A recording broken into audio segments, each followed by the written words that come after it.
ಪವಿತ್ರ ಗೌಡ ಸೇರಿದಂತೆ 7 ಮಂದಿಯ ಜಾಮೀನನ್ನ ರದ್ದು ಮಾಡಲಾಗಿತ್ತು. ವಕೀಲ ಸುನೀಲ್ ಈ ಬಗ್ಗೆ ಮಾತನಾಡಿ, ದರ್ಶನ್ ಅವರ ಜಾಮೀನನ್ನು ಸುಪ್ರೀಂ ಕೋರ್ಟ್ ರದ್ದುಪಡಿಸಿತ್ತು. ಇದೀಗ ನ್ಯಾಯಾಧೀಶರ ಮುಂದೆ ಪೊಲೀಸರು ಹಾಜರುಪಡಿಸಿದ್ದಾರೆ. ಸದ್ಯಕ್ಕೆ ಪರಪ್ಪನ ಅಗ್ರಹಾರ ಜೈಲಿಗೆ ಶಿಫ್ಟ್ ಮಾಡಲು ಆದೇಶವನ್ನ ನೀಡಿದ್ದಾರೆ. ಜೈಲು ಅಧಿಕಾರಿಗಳು ಶಿಫ್ಟ್ ಮಾಡಲು ಮುಂದಾದರೆ ನ್ಯಾಯಾಲಯ ನಮ್ಮ ವಾದವನ್ನ ಆಲಿಸಬೇಕು ಅಂತ ಮನವಿ ಮಾಡ್ತಿದ್ದೀವಿ. ಪ್ರಕರಣದ ವಿಚಾರಣೆ ಬೆಂಗಳೂರಿನಲ್ಲಿ ನಡೆಯುವ ಹಿನ್ನೆಲೆಯಲ್ಲಿ ಬೆಂಗಳೂರಿನಲ್ಲಿ ಇರುವುದು ಸೂಕ್ತ. ಪ್ರತಿ ವಿಚಾರಣೆಗೆ ಬೇರೆ ಜೈಲಿನಿಂದ ಇಲ್ಲಿಗೆ ಬರಲು ಕಷ್ಟವಾಗುತ್ತದೆ. ದರ್ಶನ್ ಅವರನ್ನ ನಾವು ಭೇಟಿ ಮಾಡಿ ಮಾಹಿತಿಯನ್ನ ಪಡೆಯಬೇಕಾಗುತ್ತದೆ. ಈ ಕುರಿತು ನ್ಯಾಯಾಲಯಕ್ಕೆ ಮನವಿ ಸಲ್ಲಿಸಲಾಗುತ್ತದೆ ಎಂದರು. ಕ್ವಾರಂಟೈನ್ ಜೈಲಿಗೆ ಕೊಲೆ ಆರೋಪಿ ದರ್ಶನ್ ಗ್ಯಾಂಗ್ ಬಂದಿದೆ. ಪವಿತ್ರ ಗೌಡ ಮತ್ತು ಪ್ರಮುಖ ಜೈಲಿನ ಮಹಿಳಾ ಬ್ಯಾಕರ್ ರವಾನೆ ಮಾಡಲಾಗಿದೆ.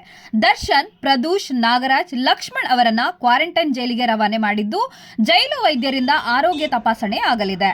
ತಪಾಸಣೆ ಬಳಿಕ ಹೊಸ UTP ನಂಬರ್ ಜನರೇಟ್ ಆಗಲಿದೆ. ಇದೆಲ್ಲದರ ನಡುವೆ ಅಪಾರ ಅಭಿಮಾನಿಗಳನ್ನು ಹೊಂದಿರುವ ದರ್ಶನ್ ಅಭಿಮಾನಿಗಳು ಬೆಂಗಳೂರಿನ ಅನ್ನಪೂರ್ಣೇಶ್ವರಿ ಪೊಲೀಸ್ ಠಾಣೆಯ ಬಳಿ ಹುಚ್ಚಾಟವನ್ನ ನಡೆಸ್ತಾ ಇದ್ದಾರೆ.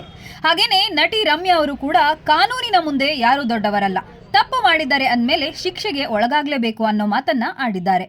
ಮುಂದೇನಾಗುತ್ತೆ ಎಂದು ಕಾದ್ ನೋಡಬೇಕಿದೆ.